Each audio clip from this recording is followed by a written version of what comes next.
പരമേൽപ്പിക്കപ്പെട്ട താലന്തുകളെക്കുറിച്ചാണ് സുവിശേഷം നമ്മളെ ഇന്ന് ഓർമ്മിപ്പിക്കുന്നത്. യജമാനൻ യാത്ര പുറപ്പെടുന്നതിന് മുൻപ് തൻ്റെ ഭൃത്യന്മാരെയൊക്കെ വിളിച്ചിട്ട് സമ്പത്ത് അവരെ പരമേൽപ്പിക്കുകയാണ്.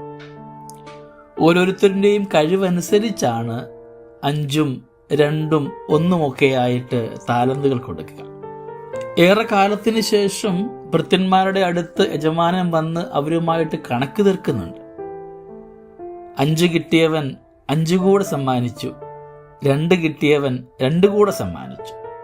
1 താലന്ത് കിട്ടിയവൻ അലസനും മടിയനുമായിരുന്നത് കൊണ്ട് തന്നെ ഏൽപ്പിച്ചത് മാത്രം തിരികെ കൊടുക്കുകയാണ്. അവന്റെ ഭാഷയും നാം ശ്രദ്ധിക്കേണ്ടത് തന്നെയാണ്. യജമാനനെ, നീ വിതയ്ക്കാത്തടത്ത് നിന്ന് കൊയ്യുകയും വിതറാത്തടത്ത് നിന്ന് ശേഖരിക്കുകയും ചെയ്യുന്ന കഠിന ഹൃദയനാണെന്ന് ഞാൻ മനസ്സിലാക്കുന്നു. യജമാനൻ അവന്റെ കയ്യിലുണ്ടായിരുന്ന 1 താലന്ത് എടുത്ത് 10 താലന്തുള്ളവന് കൊടുക്കുകയാണ്. ഇന്നിന്റെ വചനഭാഗത്ത് നാം ധ്യാനിക്കേണ്ടത് നമ്മുടെ ഓരോരുത്തരുടെയും കാര്യവിചാരകത്വത്തെക്കുറിച്ചാണ്. കാര്യവിചാരകത്വം 3 കാര്യങ്ങൾ നമ്മളെ ഓർമ്മിപ്പിക്കുന്നുണ്ട്. ഒന്നാമതായിട്ട്, ഈ കാര്യവിചാരകത്വം എന്ന് പറയുന്നത് ഒരു കരുതലിന്റെ ഭാവമായിട്ട് മാറണം. ദൂരദേശത്തേക്ക് പോകുന്ന യജമാനൻ തൻ്റെ സമ്പാദ്യമൊക്കെ താൻ എത്രമാത്രം സൂക്ഷിക്കുന്നുവോ അതുപോലെ തന്നെ എൻ്റെ ഭൃത്യന്മാർ സൂക്ഷിക്കുമെന്ന ഉറപ്പുണ്ടായിരുന്നത് കൊണ്ടാണ് അവരെ ഏൽപ്പിച്ചിട്ട് പോവുക. അവരെക്കുറിച്ച് കരുതലുള്ളത് കൊണ്ടും വിശ്വാസമുള്ളത് കൊണ്ടുമാണ് യജമാനൻ ഭൃത്യന്മാർക്ക് അവയെല്ലാം ഏൽപ്പിച്ചിട്ട് പോകുന്നത്. ഇന്ന് സൃഷ്ടാവായ ദൈവം നമ്മുടെയൊക്കെ ജീവിതത്തിലേക്ക് ഒരുപാട് കാര്യങ്ങൾ ദൈവം എപ്രകാരം നോക്കുമെന്ന അതേ ചിന്തയിൽ നോക്കുമെന്ന് വിചാരിച്ചുകൊണ്ട് നമ്മളെ ഏൽപ്പിച്ചു പോയിട്ടുണ്ട്. അവയൊക്കെ എത്രമാത്രം നന്മയില്, വിശുദ്ധിയില്, കൃപയിലാണ് നാം ഒക്കെ കാത്തുസൂക്ഷിക്കുക എന്ന് ധ്യാനിക്കേണ്ടിയിരിക്കുന്നു.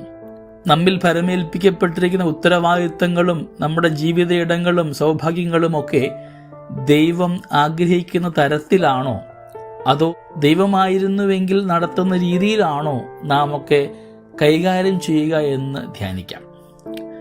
രണ്ടാമത്തെ ചിന്ത, കാര്യവിചാരകത്വം എന്ന് പറയുന്നത് ഒരു വിധേയത്വമാണ്. ക്രിയാത്മകമായ ഒരു വിധേയത്വം. തൻ്റെ യജമാനന്റെ സമ്പാദ്യങ്ങളൊക്കെ വിധേയപൂർവം നന്മയ്ക്കു വേണ്ടി വിനിയോഗിക്കുവാനായിട്ട് ആദ്യ 2 കൂട്ടരും മനസ്സ് കാണിക്കുന്നുണ്ട്.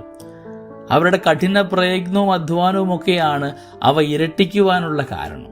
3-ാമനെ സംബന്ധിച്ചിടത്തോളം അവന്റെ ചിന്ത ഇപ്രകാരമായിരുന്നു: എൻ്റെ അധ്വാനം കൊണ്ട് എൻ്റെ യജമാനന് സമൃദ്ധി ഉണ്ടാവേണ്ട, എൻ്റെ അധ്വാനം എനിക്ക് മാത്രം പ്രയോജനപ്പെടുന്നതായിട്ട് മാറണം.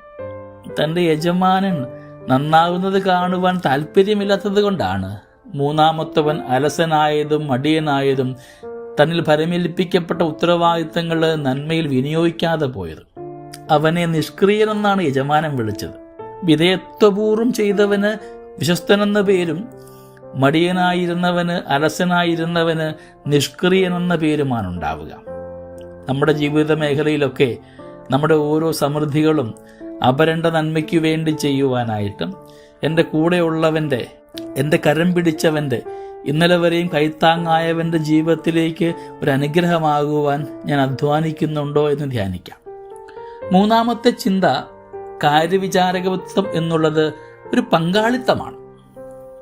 ആദ്യ 2 ഭൃത്യന്മാരും തങ്ങളുടെ സമൃദ്ധി പങ്കുവെച്ചുകൊണ്ട് അധ്വാനിച്ച് ഒരുപാട് പേരുടെ സഹായം ആഗ്രഹിച്ചുകൊണ്ട് അത് അനുഗ്രഹമാക്കി മാറ്റുന്നുണ്ട്.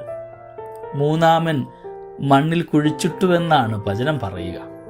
സ്നേഹമുള്ളവരെ, നമ്മുടെ ജീവിത മേഖലയിലൊക്കെ ഏൽപ്പിക്കപ്പെട്ടിരിക്കുന്ന ഉത്തരവാദിത്തങ്ങൾ, നമുക്ക് നൽകപ്പെട്ടിരിക്കുന്ന താലന്തുകൾ കണ്ടെത്തുവാനായിട്ടും ആ ഓരോ താലന്തും നന്മയിൽ വലിയ കരുതലോടുകൂടെ, വിധേയത്വ മനോഭാവത്തോടുകൂടെ, പങ്കാളിത്ത ചിന്തയോടുകൂടെ സമൃദ്ധിയിലേക്ക് എത്തിക്കുവാനായിട്ട് നമുക്ക് തീരുമാനമെടുക്കാം. അതിനുള്ള കൃപയ്ക്ക് വേണ്ടി പ്രാർത്ഥിക്കുകയും ചെയ്യാം. ദൈവം നമ്മളെല്ലാവരെയും സമൃദ്ധമായിട്ട് അനുഗ്രഹിക്കട്ടെ. നമ്മുടെ കർത്താവ് ഈശോ മിശിഹായുടെ കൃപയും പിതാവായ ദൈവത്തിൻ്റെ സ്നേഹവും പരിശുദ്ധാത്മാവിൻ്റെ സഹവാസവും നമ്മെല്ലാവരോടും കൂടെ ഉണ്ടായിരിക്കട്ടെ, ഇപ്പോഴും എപ്പോഴും എന്നേക്കും. ആമേൻ.